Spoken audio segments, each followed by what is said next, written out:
Hello everybody, welcome back to Back Out of the Case. This is Skyflight44, aka Sect44, and today I'm going to continue playing some more Final Fantasy XII, and you'll notice a few things. Number one, my level's far higher than it was before.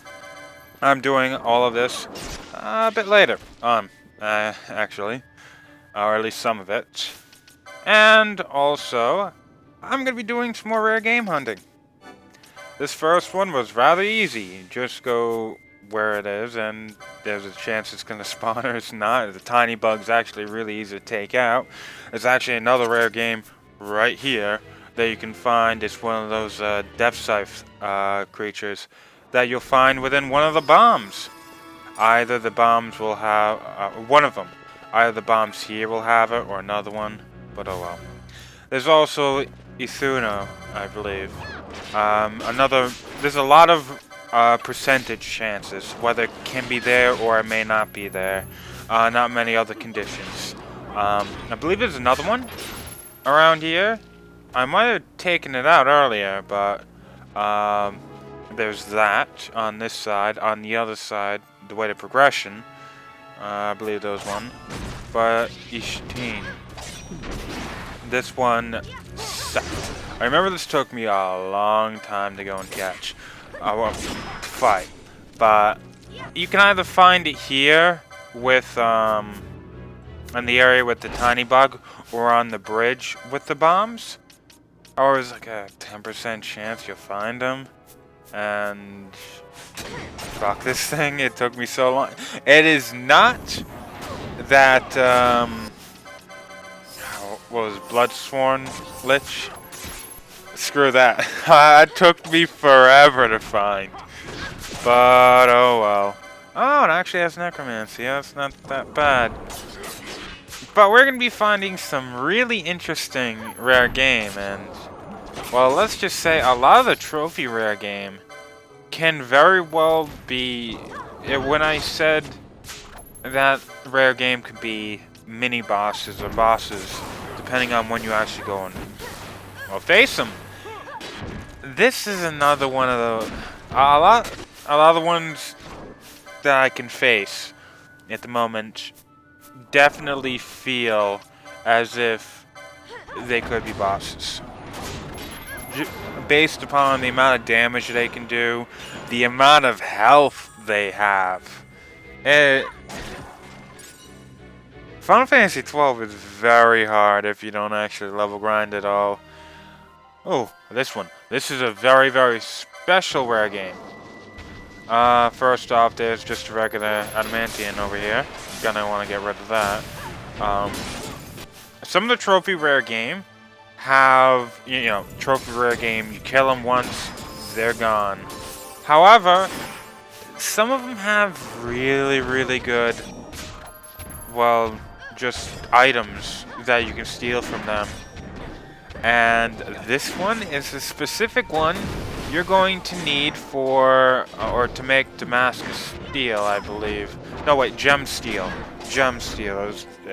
And you need Gem Steel for the Tornasol. Well, I think it's Scarlet. Was it, I think? You can get that by either beating, what was it, that Emerald Titan? Or whatever that thing in the Nebraeus Deadlands was, that turtle. 5% chance for that. You can steal it here. Then you can leave. Come back with it again, and you can steal from it. That's a good way of actually taking some of these items. But you can also do the fishing minigame, which I'm not showing. I don't really want to show. It's interesting. And whenever this game gets an HD remaster, I'll probably show it then. Oh, please, I want an HD remaster. But, that, I'm just not going to be showing. But you can get these things here. Or the, Scarletite. You can get it in the fishing minigame. And you're going to need them. It's really, really worth it. I just didn't think to leave and come back. But this is another one of those percentage chances There's not many conditional ones. But, I definitely do remember one, and the, not the Silico Woods, Go Jungle, in which we actually had to go and kill quite a lot of enemies. Granted, the guide I was using told me to kill everything, which is why I left it for so long. I just didn't go after it because those hellhounds were a lot stronger than those Marlboros. The wait, did I even pronounce that right? I think I did pronounce it wrong. With those panthers and shit. But going after those things really easy. Now, another thing. Let's think about.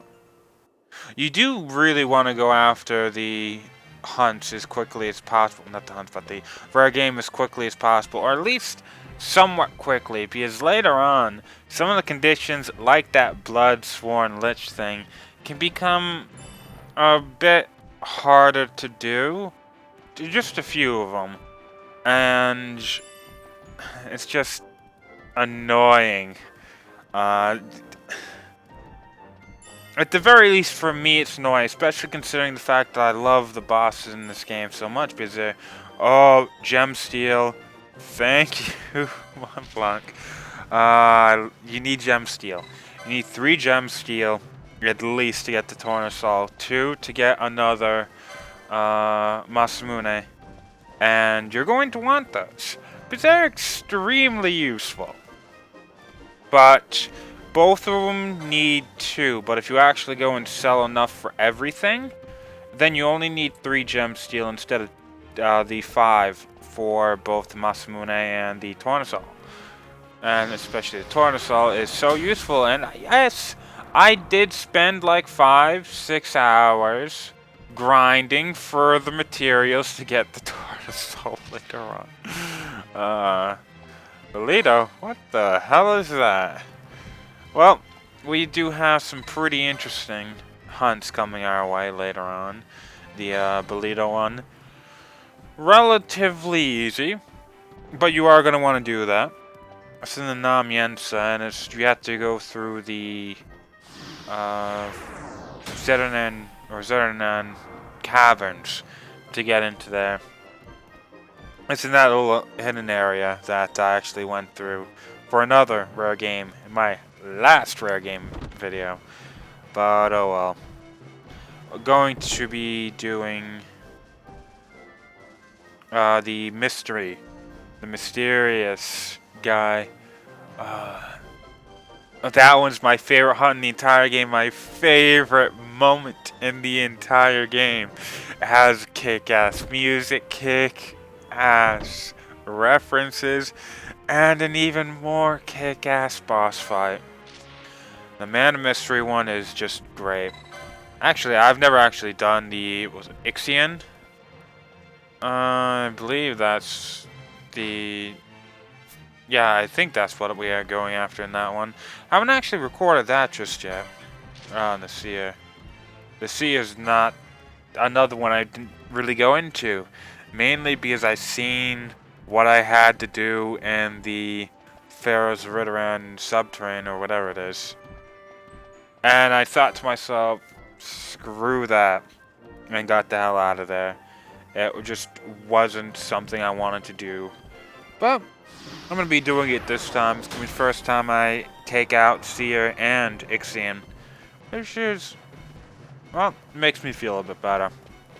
Going to be going after a lot of enemies that I just never gone after before. Though I did go after most of them. But oh well. This is interesting. You remember when we actually went after... was it Anchang or whatever? But it was in the Parameter Rift. You take out everybody, and then this rare game is here. You can come back into this area, and the rare game will actually be here. They both spawned. I think the Ankh Boulder is the one that's new for us. It's the trophy one. But Anchang is the one that we're actually going to be. Anchang is the one that we went from before, and he can't do shit. One of the big things you want to steal from any of these guys, and this is a big thing, the best place to get Damascus steel is from stealing from Anchang. Or Anchak.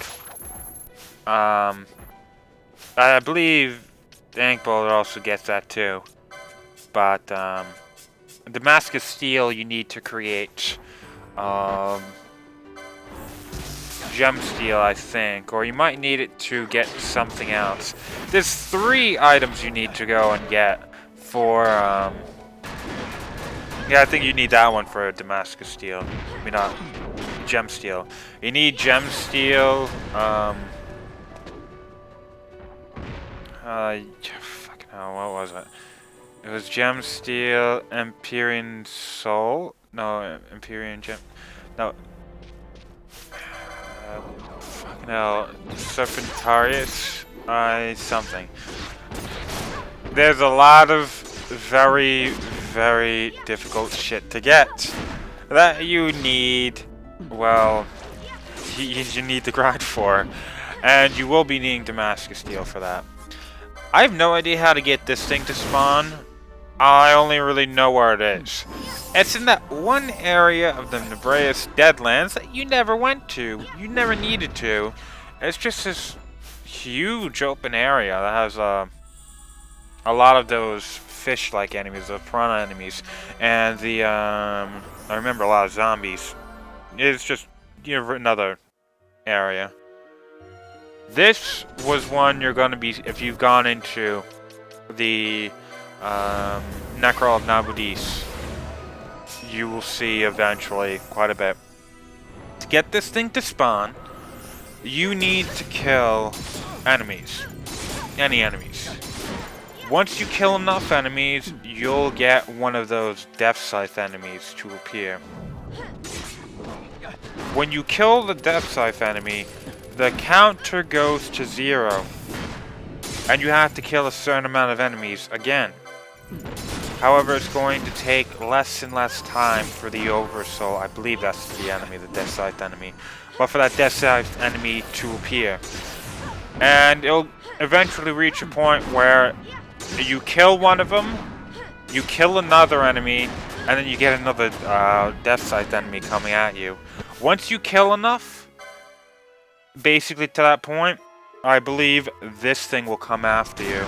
It's not really all that difficult, however, it loves spamming status ailments on you. And it also has a shitload of health. But other than that, there's really nothing to it. I've never really seen... To be honest, those Death Scythe enemies are far, far scarier. Not necessarily because they do more damage, though I think they can use death. It's that a null, which is just absolutely terrible. You know, obvious reasons you're in one of the worst places in the entire game, as shown in part 29, I believe. I believe that's when I showed it. Those things are terrible and annoying. This motherfucker is an annoying ass hunt to get open. First off, you need a Dark Elemental to spawn, which has like a 1/5 chance of spawning in this area. And you have to get it to move close to this room.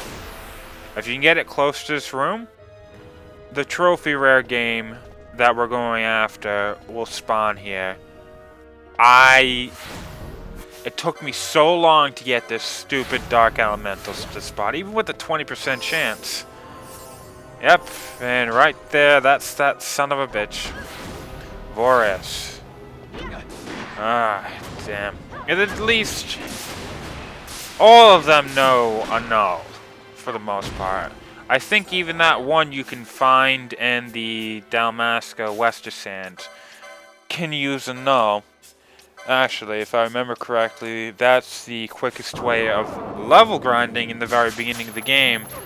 Going into that area with critical health, having Phoenix Downs and just using them at it. Zoning out before, you know, all the calculations are done. And then going back in, and then you can actually respawn the enemy.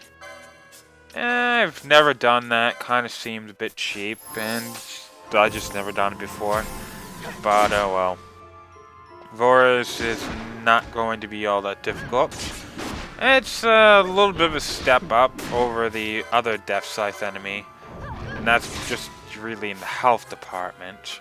It can use death, but then again, that doesn't surprise me. That's about it. The hunt we actually had to go and do in here was far more difficult. So, oh well. Or the hunt we might be doing later on. I have no idea. I've recorded all the way up to 44. And then promptly lost to 44th raw. Now I have to play half the game over to get to that point again, but oh well. Vishnu is at nearly the top, not the top, but the end of the first ascent and the Pharaohs of Ridderan. This is one of those ones. You haven't seen this area before, and we're going to be going at this pretty soon. But Vishnu, you have to kill a certain amount, I believe 10 of these Facer enemies. And it's not the ones you have to kill for progression, but the other ones that don't really matter all that much. Now Vishnu actually has a ribbon on it. There's a chance you can steal a ribbon, or it might drop a ribbon. I don't really know. But it also can drop orichalcum. And the things you have to kill to get to this thing, to get to Vishnu, you can steal orichalcum from. And you're going to be needing that, I think, for the Masamune. That's definitely going to be something you're going to need. And, oh wow. None of these things are all that difficult, especially when at this point, I've already gone and done the Pharaohs of Ridderan. That's, that was like 3 hours. That dungeon really was 3 hours, and I probably should have cut down some of it.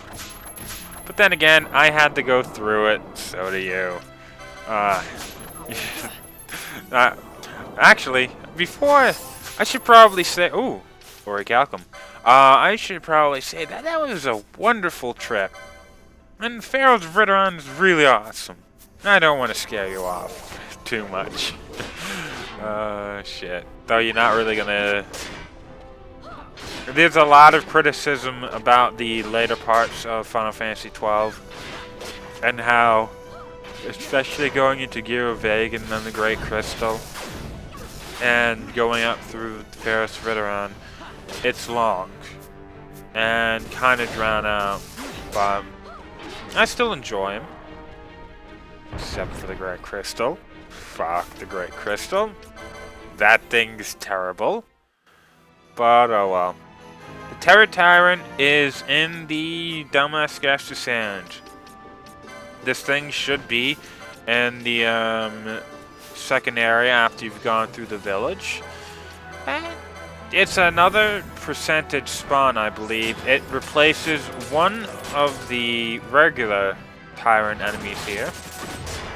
And, oh, damn. And I do believe kill it as quickly as possible because it has, you see it's doing 400 health?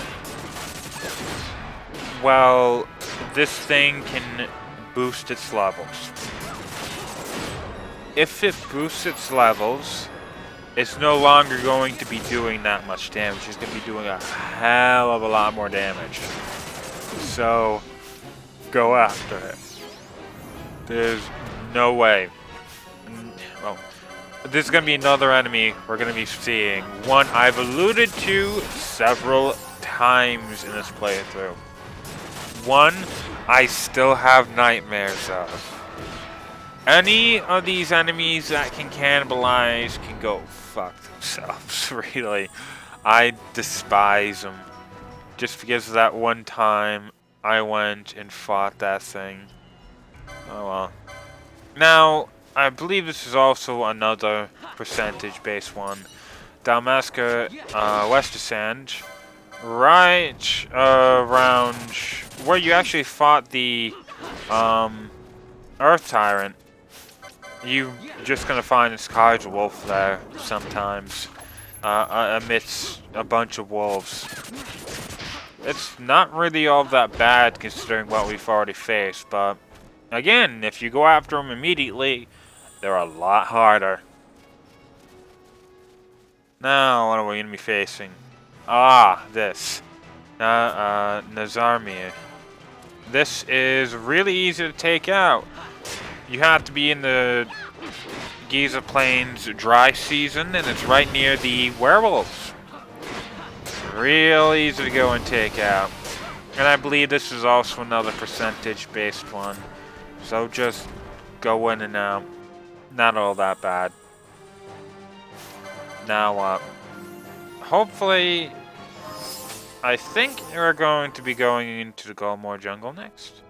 No, we're going to the, this is the Namyensa. The Bull Chocobo is, well, let's just say, this thing has horrendous evasion. Use magic. Use magic. It's so much easier killing this thing with magic. But oh well. My favorite thing to go and do with this thing is to not go after it at all. Mainly just because rare game is not all that fun to go after anymore. Though some of them can be powerful, and it's worth it. After going after that cult sworn lich, don't ever feel like going after the rare game again. That sucked so much. There was a, there was a 10% chance, I believe, for you to go and, well, 20% chance, I think, for one of those liches to, when it was splitting in half, to spawn one of them, and it was bullshit. But oh well. And the other one was the Uraton Yensa Sansi. This one's the Nam Yensa Sansi. We actually go right next to one of the areas where you go into the Zerdanan Caverns. You can see this invisible horsey. When you go next to the invisible horsey, it might try and attack you.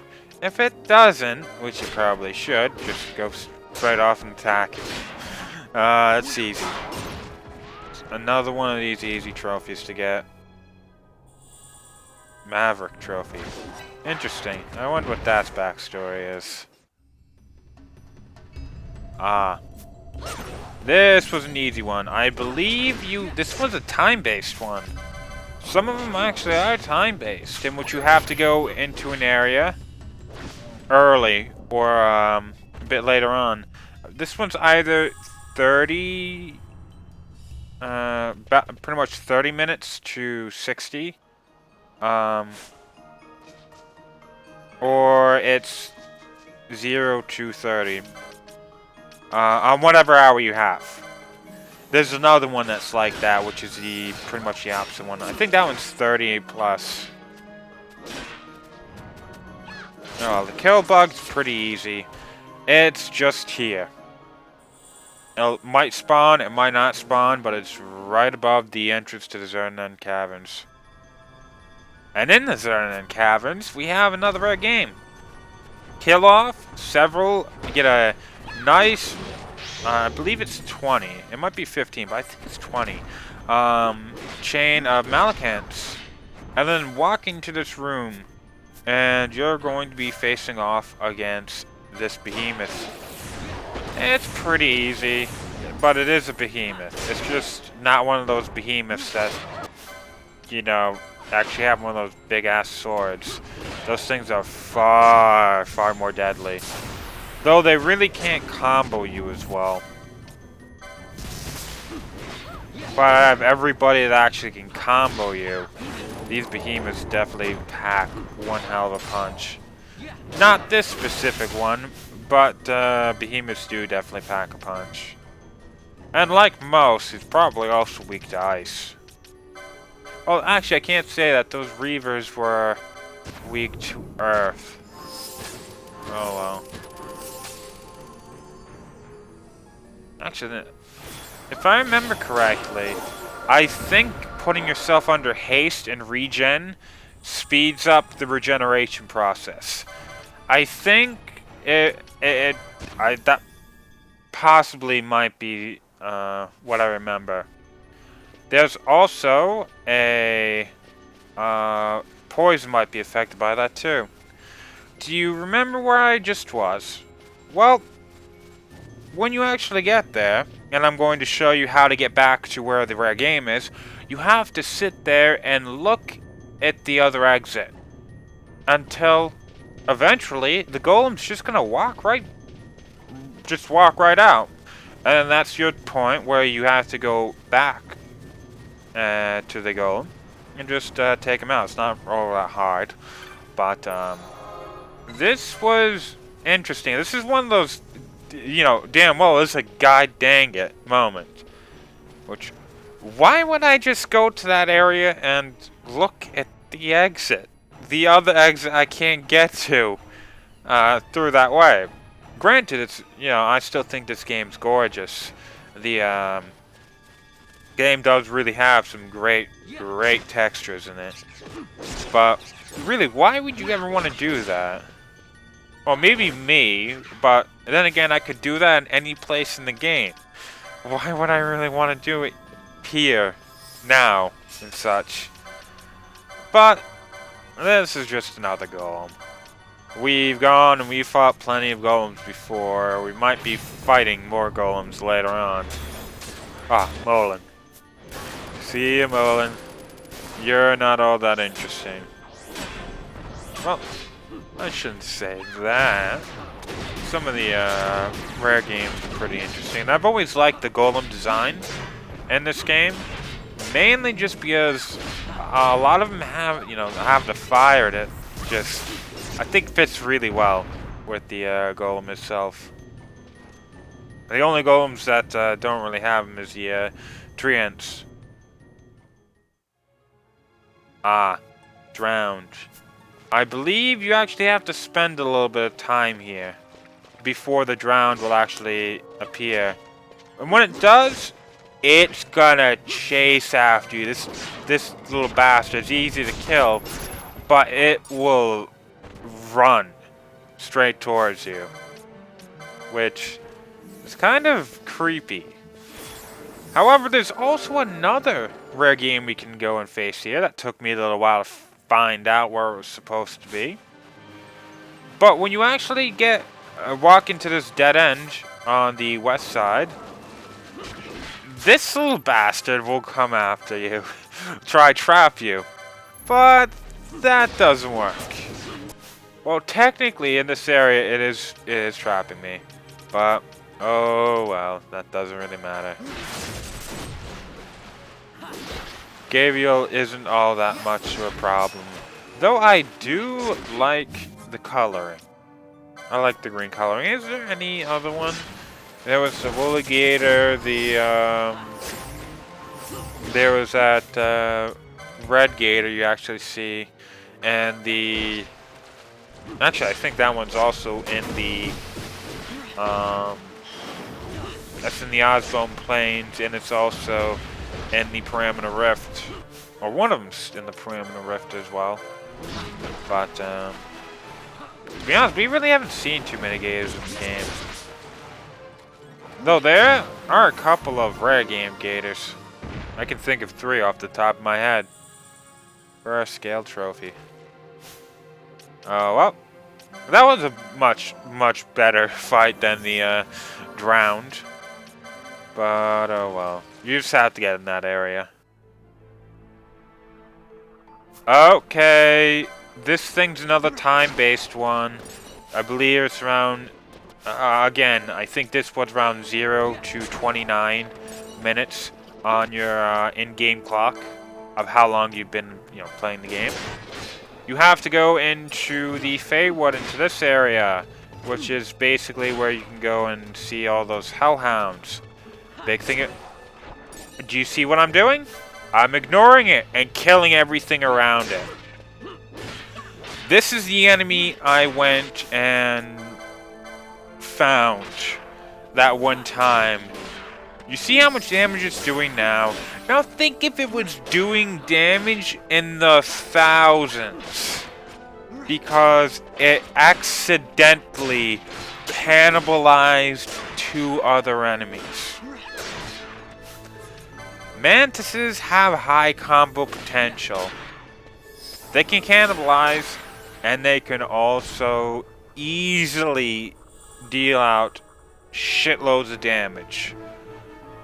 Do not let that thing cannibalize anybody. Now this was the enemy that you actually had to go and kill a lot of enemies right in the first area you will ever go to in the Golden Jungle. I can't find it anymore. It's already dead! That's how easy it is to kill that thing. But oh well, there is hellhounds in this area, so I wouldn't really try to go and kill those to bring that thing out. But I think you might have to. Oh well. But there's only a few more left for us to go and get. Well, in this video anyway.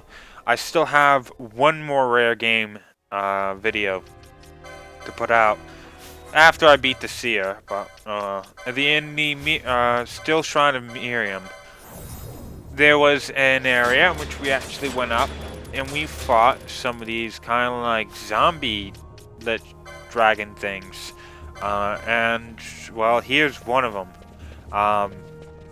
It actually gets replaced. Actually, no, I think the dragon lich ones weren't here.